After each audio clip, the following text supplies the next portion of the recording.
Good day, good day, good day, emerging mothers. I hope you all are well.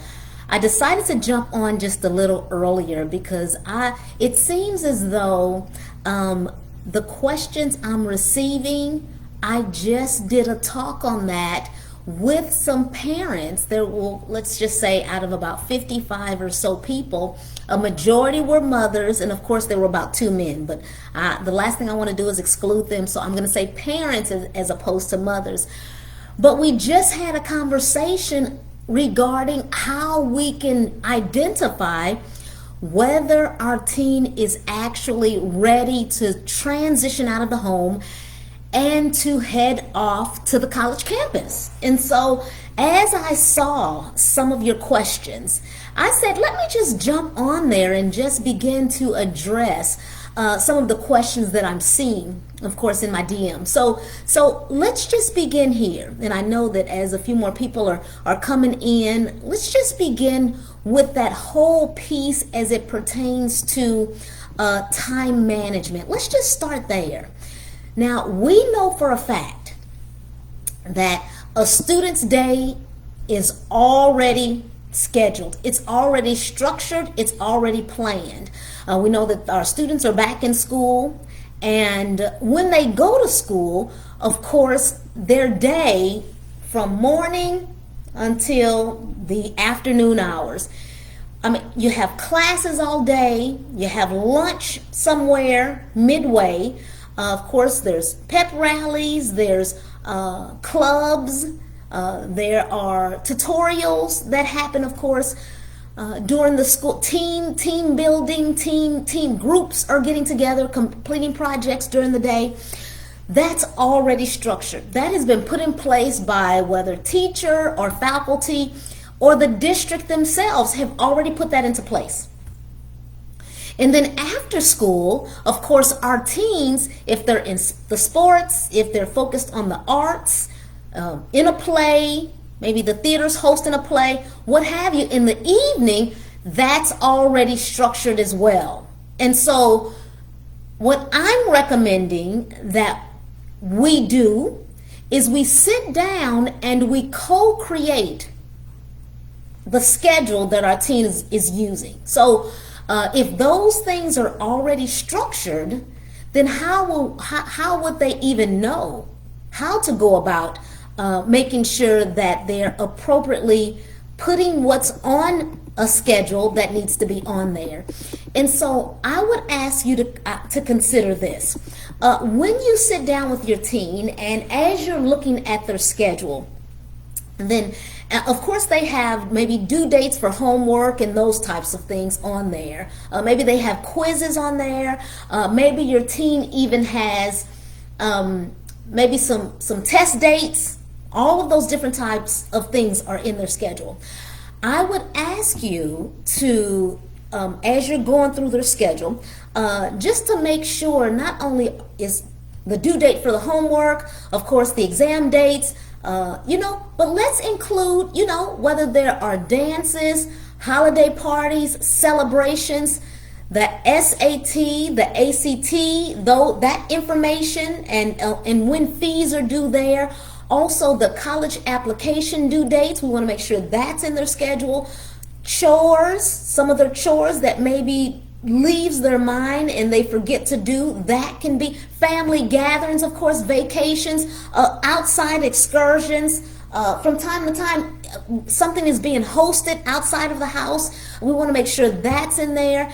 All of that, we want to make sure those, it's still at the beginning of the season, or the year, if you will. We're still in August.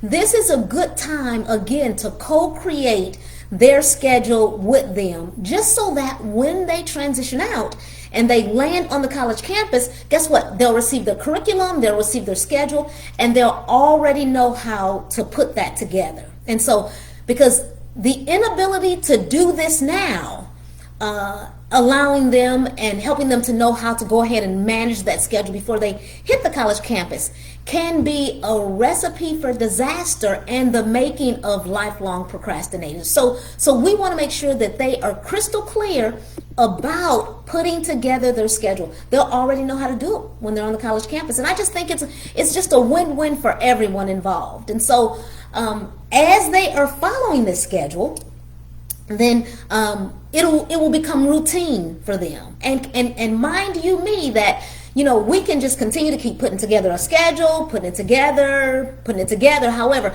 unless we respect that routine, then that's where the rubber hits the road. So we can keep creating it till we are pink and green in the face. However, it's only when we respect the routine that it really, the things that are on there comes to fruition. And also I'd like to add this as well. You know, I'm sure that maybe the teen even has a goal. You know, the goal could be maybe to get a vehicle before they head off to the college campus. And if that's the case, then they'll want to put that goal on the schedule. Okay, it's August now, planning on getting a vehicle maybe in the month of March prior to them transitioning out.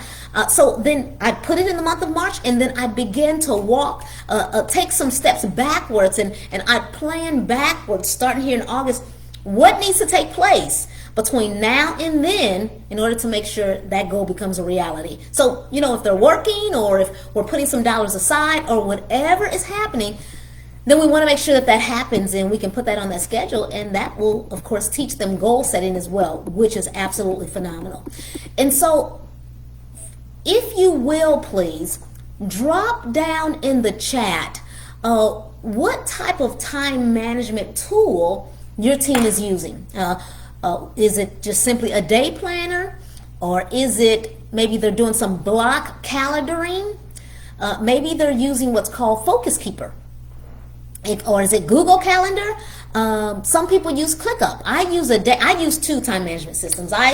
I use, of course, my day planner, which is that hard copy, and then I use ClickUp as well because that's a project management tool, and that helps me along the way, making sure that all of my projects are completed when they need to be completed. And then some people use TimePro. Of course, that's an app that allows people to get done what needs to get done. And you know what? I'd like to just sprinkle just a tad bit of emotional intelligence on this topic right here, because what could help a team to gather, you know, all of what needs to go on, of course, their schedule, you know, set that as a measurable goal, and then be prepared to celebrate those results. Of course, once that schedule is just completely for the year, just completely set. Celebrate that. You know, that helps with not only intrinsic motivation, but it helps with extrinsic motivation as well. You know, and we want our students to have both. We want our teams to have both. We want them to be motivated if there's an award coming from the outside, whereas, okay, if we can get this done, if we can complete this, then this will be the reward. You know, a nice dinner somewhere, or maybe their favorite gadget, or it could be, you know your team the best, so you know what would motivate them. Or guess what? The reason I say that it could be intrinsic motivation as well is because guess what? They're running after something. They have a passion for something. I mean, they want to get that car. So that's what keeps them enthused, and that's what keeps them wanting to set goals and achieve them, because in all actuality, you know, they'll be prepared to get that car in the month in which you all set that goal should be achieved. So that just wrapping that thought up full circle to say that it's very, very important, and this is a skill, this is a tool that will take them a very, very long way, because after they've graduated from college and they're working, then guess what? A schedule, using a day planner or whatever time management tool they choose, they'll still need to have that as they're working, or as they're maybe running an organization or facilitating an association. Whatever they're doing, they'll want to make sure that their time management system is absolutely phenomenal and straight to the point. Secondly, so that's number one, and I'd like to give about maybe 2 tips. I'd like to give 2 tips today, and then guess what? I may even jump back on before next Thursday to give some more tips, because guess what? We just want to make sure that they're ready. Secondly, I'd like to say that, so first and foremost, our teens have yet to be ready to transition out if they have yet to tighten up those time management skills. Secondly, they have yet to be ready unless they have furthered their financial literacy skills. Now, I know that our teens have heard about budget. They've heard about, they're familiar with the credit cards. They're familiar with, of course, the debit cards and all of that.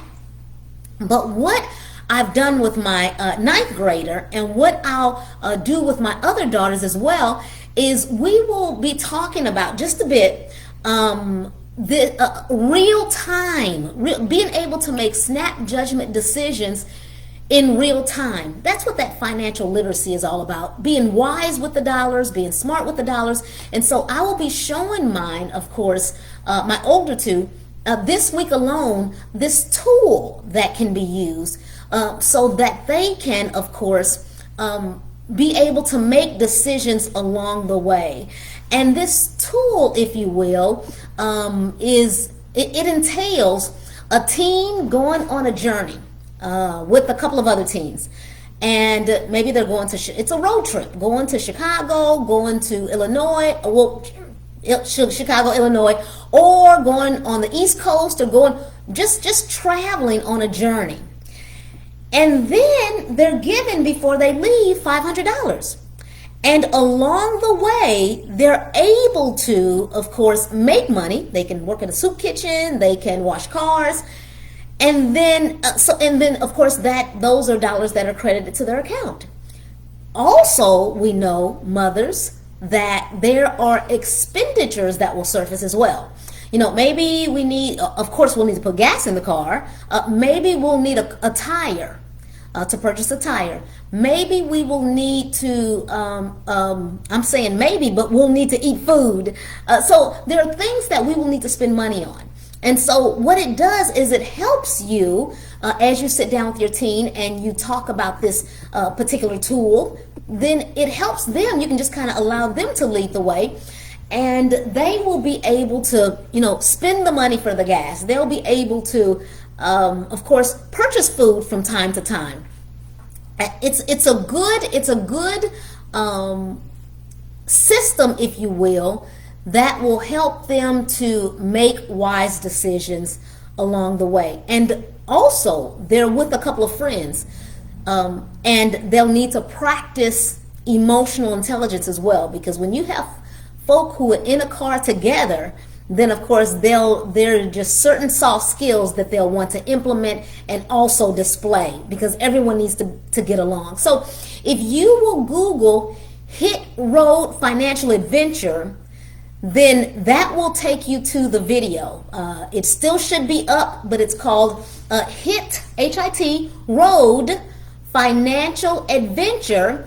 And it's a tool that has been used by my credit union. It's under the umbrella of financial resources, but that is where the link is located. So please, if you'll Google that and work with that with your teen, that would be absolutely awesome. And you can do it over and over and over again. And it's all about making sure that the dollars in your, of course, in your account, that we're making sure that we have adequate amount there as we're spending while we're on the road. And one of the reasons it's very, very important for teens to really, really know how to go about spending those dollars is because 44.9% of teens who transfer out of the home and land on the college campus, now that's less than half, 44.9%, are familiar with even the term of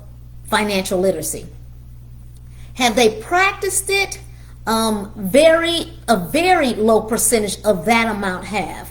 And so please, mothers, we really want our teens to be on point as it pertains to of course, financial literacy. And so in those figures, one of the studies was done by 𝘿𝙤𝙧𝙩. 𝘿𝙤𝙧 is a financial literacy program that comes to high schools and talk to them about financial literacy. Another organization who did a study, of course, was the National Financial Capability Group. And what they found out is between the age of 18 and mid-50s, it was the group that was from 18 to 34 who were the most stressed, had the most anxiety about making financial literacy related decisions. And so we really, really, really want to change that. So please, if you will access that link and if you will begin to talk about financial literacy with your teen prior to their transition, then that would be absolutely phenomenal. That's what we want to do. We want to make sure that they're prepared so that those stats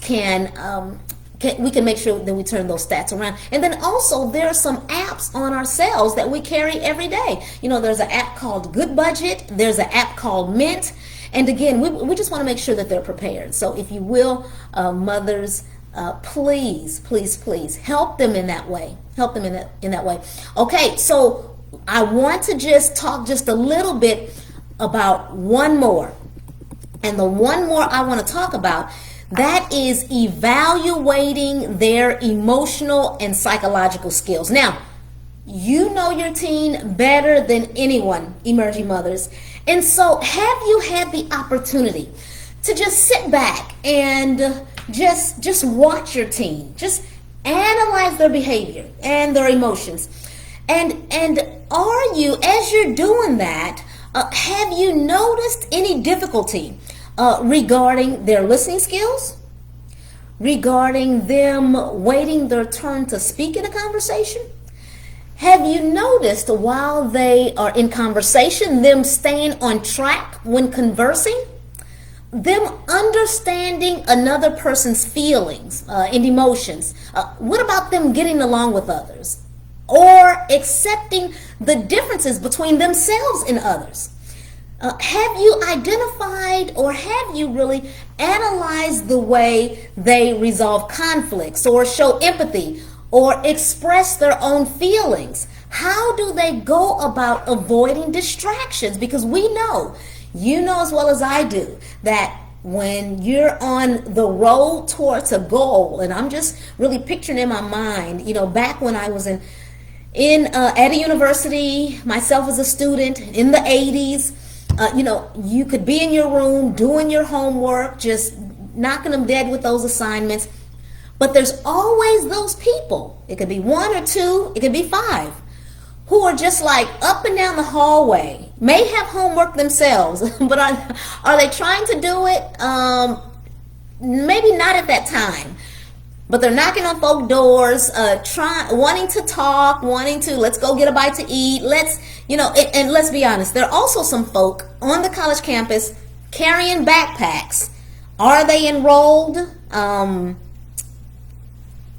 Hopefully they'll get enrolled someday. But there's some who aren't even enrolled. And so we want to make sure that they are able to, from an emotional and psychological perspective, remain focused and moving towards that goal one step at a time, making sure that they're on that straight and narrow and that they're leaving with that piece of paper in their hand. That's so, so, so very important. So listen, this is what I'd like to do, and I will conclude. In order to help with that, something that you can do just to understand a little bit more about your teens, their emotions, and understand them from a psychological perspective. Next time you all are watching a movie, take the time to talk about some of those characters. And, maybe there was a lot of anger in some parts of the movie.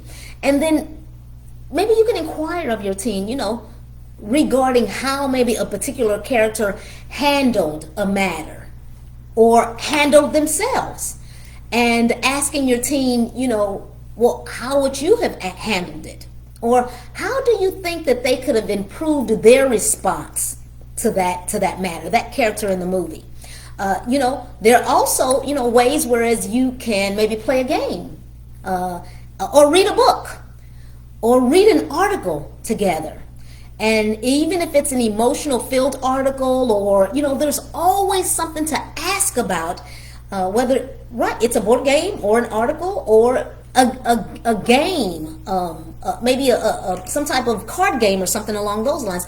There's always something to talk about in situations such as that, whereas you're having a clear idea as it pertains to where your son or where your daughter is emotionally. Also, and I know I've mentioned this in a previous clip, what if you have multiple children and they were able to, or you were able to, maybe organize a debate, a friendly debate, and maybe they're able to focus on a topic such as, should all school lunch be complimentary, or should the school give homework, or something general like that. And then they look at that topic from two different perspectives and then come back to the table, and both are able to share their perspective. My youngest daughter, of course, she has a debate class, so I am very, very interested once that gets up and going, just hearing about how all of that's going, and to watch her research her topic, and to be clear and understand her way of articulating her thoughts while communicating with diplomacy. I look forward to seeing all of that once the class gets up and going. So again, those ideas that I just gave, they would help, of course, your teen be able to understand and know how to see someone else's point of view.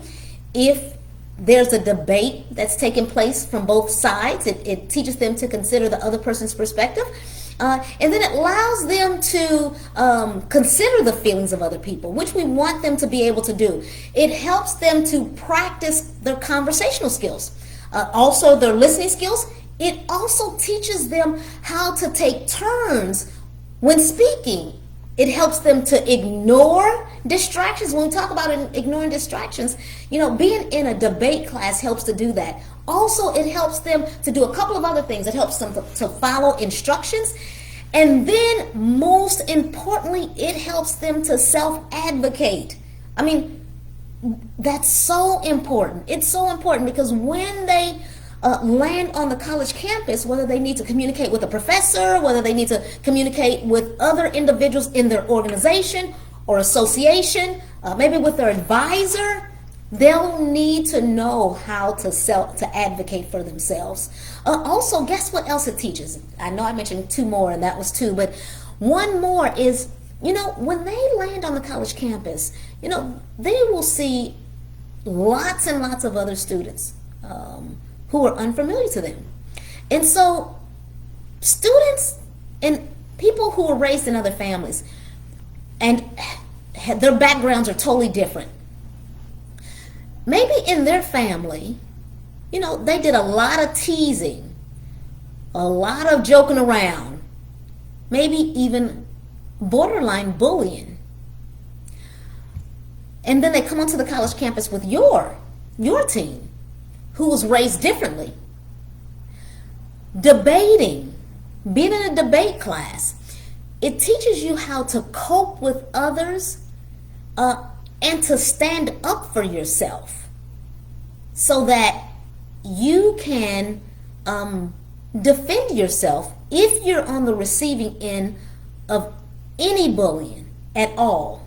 You have mustered up the confidence and the self-image to make sure that when you walk away from a conversation, matters not what conversation that is or with who, your self-esteem is intact.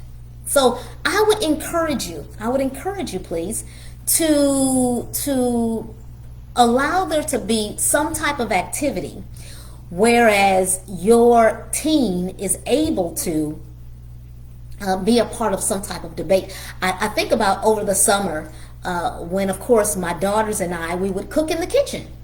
And so when you all are cooking in the kitchen, of course, that takes teamwork. And as the teamwork is taking place, the whole goal is to get the job done. And we all sit down and have a nice dinner, of course. And that takes some getting along. that takes, maybe we're helping one another with the dish. That means setting the table, who's setting the table, and it takes some organized effort in order to make that happen. Then also, so I'm able to observe then. Also over the summer, we, of course, took turns having a girls' night out. And, maybe my oldest daughter, she fixed a nice meal while someone else set the table, and it was amazing. It was absolutely phenomenal. My other daughter, of course, she planned us, going out to going to a drive-in movie. And so that was organized, and we all were ready. We jumped in the expedition so that we can have our pillows and blankets and all of that, and that was phenomenal as well. So so that's good, just so that that teamwork can come into play, conversation, and a number of the previous suggestions I just recommended. So that's a wrap for today, of course, and I will be back, and it could be before next Thursday, just so I can toss out some other tips on what we can do now prior to that transition in order to make sure that our teens are ready. So thank you so much, Emerging Mothers. I'm so glad you all are here. I just appreciate every time you all drop in. And I, of course, again, will be back next Thursday, but even prior to, possibly, please know also that the next Emerging Mothers Evolution Masterclass is quickly approaching. So you will want to click on the link above to register for that. That's complimentary. And then also you will be seeing more as the weeks go on. You'll be seeing more quotes, more 2-minute tips, more graphics, of course, in our Facebook community. Thank you so much, very much. Love you all, and I will see you again real soon. Have a good day. Bye.